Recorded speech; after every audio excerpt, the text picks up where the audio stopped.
Hello, what is going on YouTube? We are back. Alright, we are back with another video. I know I was absent throughout the weekend. Couldn't do an NBA recap last night. There wasn't really a good game on anyway. But don't worry, after the Warriors game here in like an hour, 7 minutes or so, we will give you guys an NBA recap. But right now we are talking about beef. I decided to start watching this series, so we're going to do... I don't know. I think what we're going to do is we're going to do 3-day circuits, so beef, Dexter, Walking Dead, beef, Dexter, Walking Dead, that sort of thing, or whatever order it's in right now, because I really want to watch this series. A lot of people are talking about it. It's a limited time, and yeah, I think it's going to be fun. So we're just going to talk about it real quick. So episode 1 of Beef starts off with a beef between Amy and Danny, and we know what beef means nowadays. It's kind of like a slang term. Danny is already having a rough day. He's lost receipts for a lot of expensive things he had bought from Forster's and had to keep them. Not being able to return the stuff is weighing heavy on Danny because, I mean, a lot of these shows have like a bad economic situation, and I guess that's kind of what we have here. Let me put this over here so y'all can see it. I have a little bit of a decoration back there. But his day further worsens as he almost collides with a car in the parking lot. What's more troubling for him is the obnoxious driver who keeps honking at him for no reason and shows him the middle finger, and we soon meet who this driver is. Danny decides he has had enough and gives chase. You know, his day has kind of gotten really, really bad, and he's getting at the point where he just can't take it anymore. You know, no, we can relate to this. You know, we've exploded before emotionally. The frenetic cat and mouse game ends with Amy threateningly almost rear ends Danny's truck. I don't know what this girl's deal is. Like, you meet her in the show and she seems like a really good person. I don't know why the hell she decided to do what she did. You know, I'm gonna fix up the studio back here, put some decorations back there. I don't know if you guys can see them because obviously the glare. But yeah. She goes back to her lavish home, and we meet George, her husband. So these are two characters that are on the complete opposite side of the spectrum. One of them is like a rich, lavish person. The other is like scraping for money and lives with his family, some of his family. Jordana has invited her to the new flagship store and her house for dinner. Jordana Forster, because she was going to Forster's. She was going to Forster's to try to get her vases, her plants or whatever, to be displayed in the store and be sold there. Amy is fed up with the umpteen calls and meetings she has had to go through in the last 2 years with no offers. So these two characters kind of share something in common. They both are like kind of getting sick and tired of their lifestyles. Before she can explain, George cuts her off and says they should focus on the positive and start the gratitude journals again. Because yeah, she's gone through stuff before, like this isn't the first time.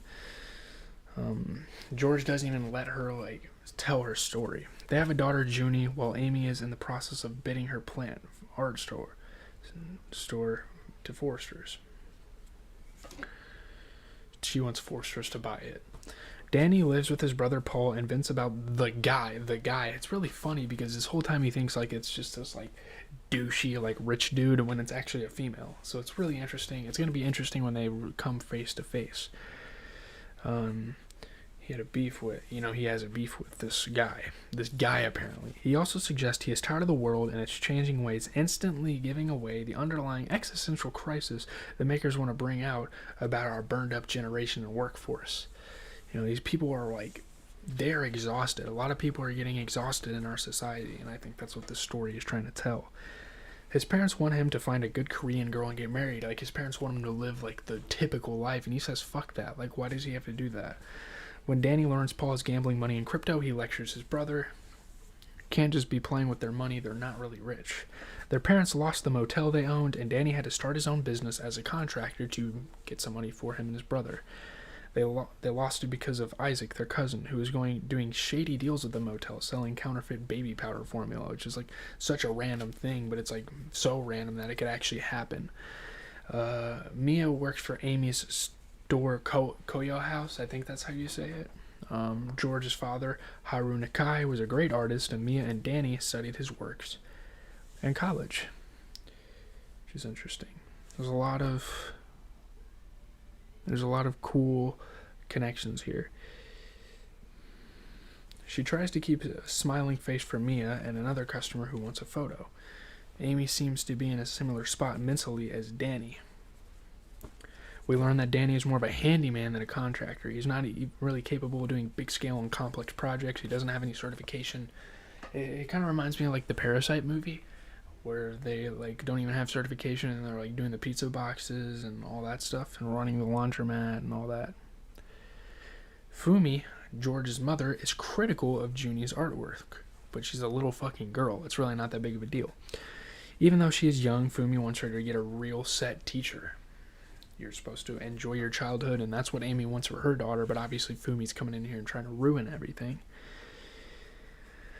Amy doesn't want to pressure Junie as she has anxiety, and paintings help her anxiety. And if you were trying to get her a teacher that's going to pressure her to make good art, it's just going to make her more anxious. There's definitely some tension between her family and her husband's family, and that's a normal thing. Danny meets Isaac and asks him for money. He's like this big dude that just got out of prison for selling the baby powder. Isaac gets a little tense, but agrees. It seems like maybe their families have a little bit of anger issues. It's really weird. He seems really like... What is it called? I can't even remember what that disease is called. While trimming branches of a high tree, Danny almost falls off when he hears honking and sees a similar car to Amy's. And it kind of gives him like this PTSD type of thing. And maybe it like motivates him like, hey, I need to find this person. The employer fires him after that as Danny is hanging midair from the tree because he's like making a mess of himself. And they were talking on like their little intercom thing that you should just fire the guy. He's like, I know, he gets annoying, I know. And Danny could hear that this whole time. So Danny has had to like accept a lot of things in his life, and he's just getting tired of it. Amy and George have to sit through Jordana Forster's mushroom madness at dinner. Danny wants to buy the motel back with the money Isaac gave him. He's trying to get some money going. He had invested the money through Paul's crypto account, and even though he was green for most of the day, the coin suddenly crashed.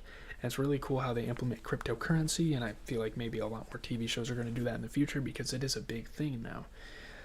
Jordana finally relieves Amy's tension and says they are drawing up an offer for Koyo House, and they're joking about this mushroom thing. She's like, oh, it's stupid, but we kind of have to do it.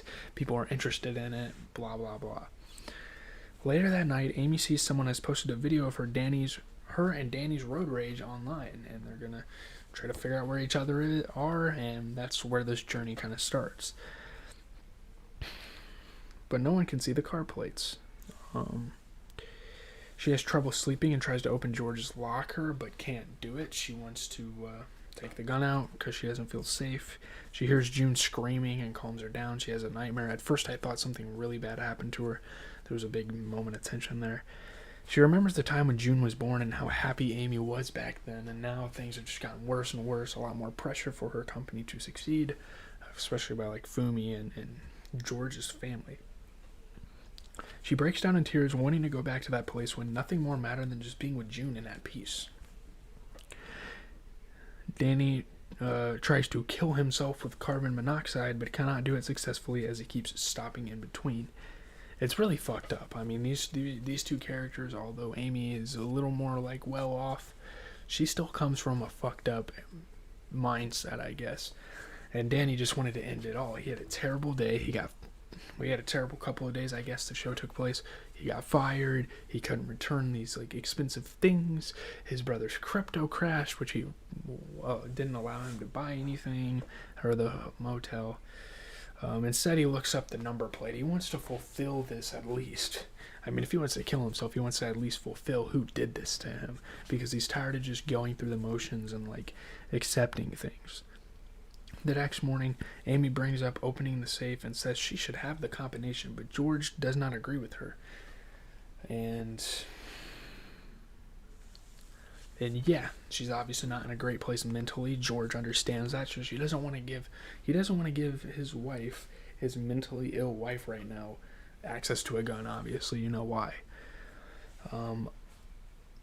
Unbeknownst to her, Danny has got the address and is heading in their direction. Anyway, Amy is able to open the safe as Danny almost reaches the place. She plays around with the gun sexually and is turned on, but her high is broken by Danny, who says he has spotted a problem with the house. Very weird scene. Yeah, Amy's quite a weird individual.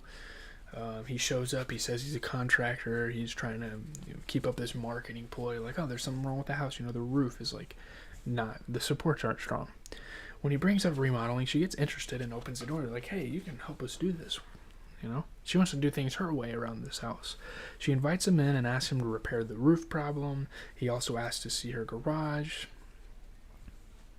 When he mentions warp, she utters, there's always something. There's always something.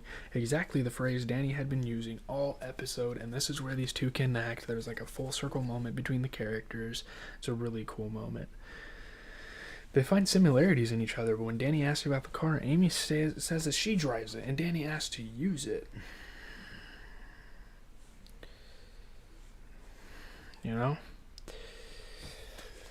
He's like, oh, you're the person He doesn't tell her, they don't like mention the road rage incident, but he's like, you must have been the one, in his head.